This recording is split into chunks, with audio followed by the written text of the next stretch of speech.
ഇന്നത്തെ അറിയിപ്പുകൾ.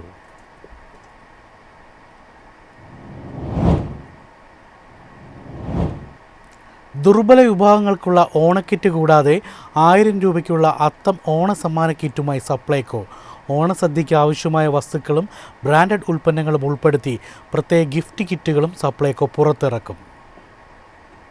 1000 രൂപയ്ക്കുള്ള അത്തം ഓണസമ്മാന കിറ്റുമായി സപ്ലൈകോ അരി, വെളിച്ചെണ്ണ, പഞ്ചസാര, ശബരി മസാലകൾ തുടങ്ങി 21 ഇനങ്ങളുള്ള കിറ്റ് സപ്ലൈകോയിൽ ലഭ്യമാക്കുമെന്ന് മന്ത്രി അനൂപ് ജേക്കബ് അറിയിച്ചു. ഓണസദ്യയ്ക്ക് ആവശ്യമായ വസ്തുക്കളും ബ്രാൻഡഡ് ഉൽപ്പന്നങ്ങളും ഉൾപ്പെടുത്തി പ്രത്യേക ഗിഫ്റ്റ് കിറ്റുകളും സപ്ലൈകോ പുറത്തിറക്കും. 25 ഇനങ്ങളുള്ള ഉത്രാട കിറ്റ് 1500 രൂപയ്ക്കും 30 ഇനങ്ങളുള്ള പ്രീമിയം തിരുവോണം കിറ്റ് 2000 രൂപയ്ക്കും നൽകും. 1880 രൂപ വിപണി വില വരുന്ന കിറ്റാണ് സപ്ലൈകോയിൽ 1500 രൂപയ്ക്ക് ലഭിക്കുന്നത്. 2540 രൂപയുടെ സാധനങ്ങളാണ് 2000 രൂപയ്ക്ക് തിരുവോണം കിറ്റിൽ ലഭ്യമാകുക. പുട്ടുപൊടി, സേമിയ, പായസക്കൂട്ട്, മുളകുപൊടി, മഞ്ഞൾപ്പൊടി തുടങ്ങി 9 പ്രീമിയം ശബരി ഉൽപ്പന്നങ്ങളുമായി 299 രൂപയ്ക്ക് ശബരി സിഗ്നേച്ചർ കിറ്റും വിൽപ്പനയ്ക്കെത്തും. ഓണക്കിറ്റുകൾക്ക് പുറമെ നിരവധി സമ്മാനങ്ങളും ബോണസുകളും സപ്ലൈകോ നൽകുന്നുണ്ട്.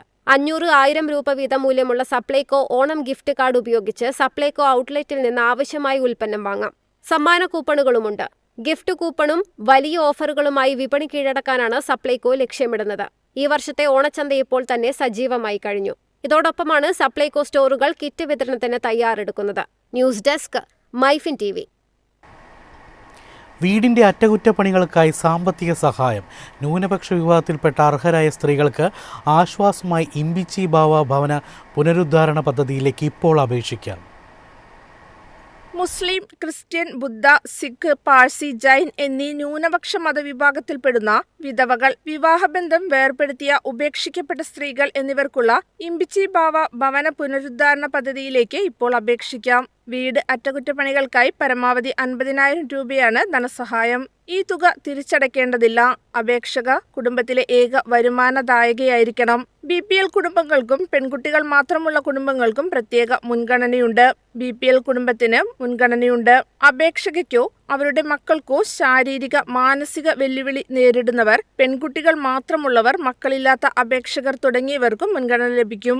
സർക്കാരിൽ നിന്നോ സമാന ഏജൻസികളിൽ നിന്നോ ഇതിനു മുമ്പ് 10 വർഷത്തിനുള്ളിൽ ഭവന നിർമ്മാണത്തിന് സഹായം ലഭിച്ചവർ വീണ്ടും അപേക്ഷിക്കേണ്ടതില്ല. വകുപ്പ് പ്രത്യേകം തയ്യാറാക്കിയ അപേക്ഷാ ഫോം മുഖേനയാണ് അപേക്ഷ നൽകേണ്ടത്. അപേക്ഷാ ഫോം www.mwdscholarship.kerala.gov.in എന്ന വകുപ്പിന്റെ വെബ്സൈറ്റിൽ നിന്നും ലഭിക്കും. അനുബന്ധ രേഖകൾ സഹിതം ജില്ലാ കളക്ടറേറ്റിലെ ന്യൂനപക്ഷ ക്ഷേമ സെക്ഷനിൽ അപേക്ഷ സമർപ്പിക്കണം. സെപ്റ്റംബർ 10 അപേക്ഷ സമർപ്പിക്കാനുള്ള അവസാന തീയതി. News desk, Myfin TV. വിഴിഞ്ഞം തുറമുഖത്തേക്ക് റെയിൽ കണക്ടിവിറ്റി യാഥാർത്ഥ്യമാക്കാനുള്ള നടപടികൾ അവസാന ഘട്ടത്തിലേക്ക്. ബാലരാമപുരം ഭാഗത്തെ 11.5 ഏക്കർ ഭൂമി അടുത്ത മാസം ഏറ്റെടുക്കുമെന്ന് വിസിൽ. വിഴിഞ്ഞം തുറമുഖത്തേക്ക് ചരക്കുനീക്കം കൂടുതൽ കാര്യക്ഷമമാക്കാൻ നിർണായകമായ ഭൂഗർഭ റെയിൽ കണക്ടിവിറ്റി പദ്ധതിയുടെ ഭൂമി ഏറ്റെടുക്കൽ അവസാന ഘട്ടത്തിലേക്ക്. ബാലരാമപുരം ഭാഗത്തെ 11.5 ഏക്കർ ഭൂമി അടുത്ത മാസത്തോടെ ഏറ്റെടുക്കുമെന്ന് വിഴിഞ്ഞം ഇന്റർനാഷണൽ സീപോർട്ട് ലിമിറ്റഡ് അറിയിച്ചു. വിഴിഞ്ഞം ഭാഗത്തെ ഭൂമി ഏറ്റെടുക്കൽ നടപടികളും പുരോഗമിക്കുകയാണ്. ആകെ 10.7 കിലോമീറ്റർ ദൈർഘ്യമുള്ള റെയിൽപാതയിൽ 9.02 കിലോമീറ്ററും ഭൂമിക്കടിയിലൂടെയാണ്. ജനസാന്ദ്രതയേറിയ മേഖലകളിൽ വീടുകൾക്കടിയിൽ 35 മീറ്റർ വരെ ആഴത്തിലാണ് ടണൽ കടന്നുപോകുക. 1482 കോടി രൂപ ചെലവിൽ PPP മാതൃകയിലാണ് പദ്ധതി. ദക്ഷിണ റെയിൽവേയും വിസിലും തമ്മിൽ കരാർ ഒപ്പിട്ടിട്ടുണ്ട്. കൊങ്കൺ റെയിൽവേക്കാണ് നിർമ്മാണ ചുമതല.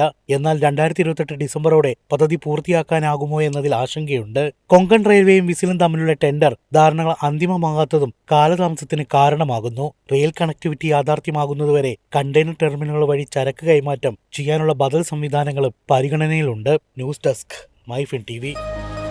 എളുപ്പത്തിൽ സമ്പാദ്യം വളർത്താം. ഇന്ന് തന്നെ മൈഫിൻ TV ആപ്പ് ഡൗൺലോഡ് ചെയ്യൂ.